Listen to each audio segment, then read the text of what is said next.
Good evening, everyone. It's been a while. Well, I say that all the time. I'm here with another video, this time in the evening. I wanted to share some thoughts about the new Davinci Resolve 19. It just moved out of the beta stage, and I downloaded it yesterday. And of course, my initial reaction was like, wow, this is incredible. Well, not all of it. I found the film look creator to be underwhelming, at least with regard to the aesthetic that I'm trying to achieve. Maybe it'll be useful in other projects, I don't know. But what I was most excited about was the color slice tool, and more specifically the ability to do subtractive color and density inside Resolve natively. So I played around with that. At first I was like, wow, this is amazing.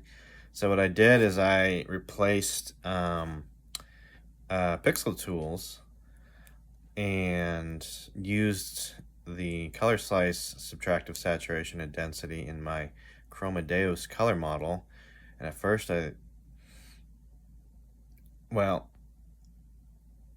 when I added it to the end of the chain, like I already have, it worked out really well. But then when I got into the nitty-gritty of the LUT itself and rebuilt that, the results were interesting. I think that pixel tools, I think that the color slice tool is applying the saturation and the density non-discriminately, and it's just my theory, and the result is not always aesthetically pleasing. But my theory is that pixel tools, Jason Bodesh, if you're out there, he can speak to this more, but my theory is that the pixel tools, can't even remember what they call it. There's like a 6-vector DCTL that has subtractive saturation and density.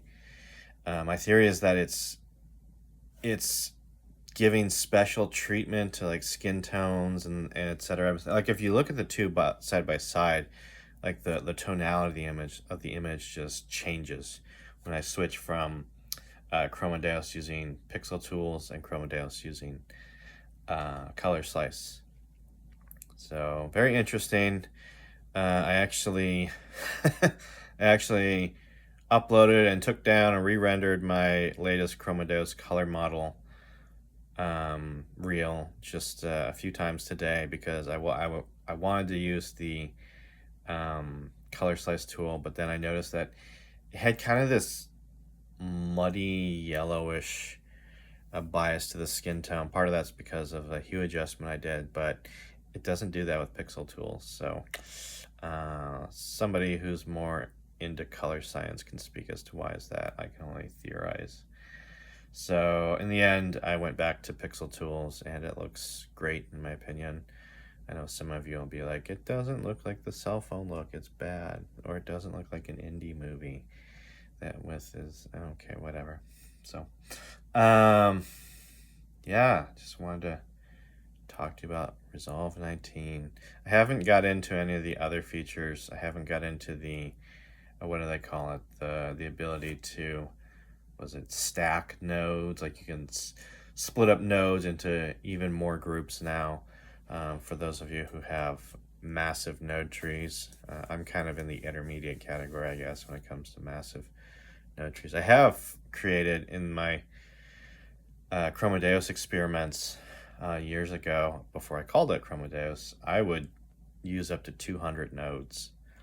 Now, sounds impressive, but mostly it's just like splitting the colors into different shades. So that was the bulk of it. But I haven't used that. And then I think there's like an audio update, and then there's like a couple others. But my main interest was the color slice tool.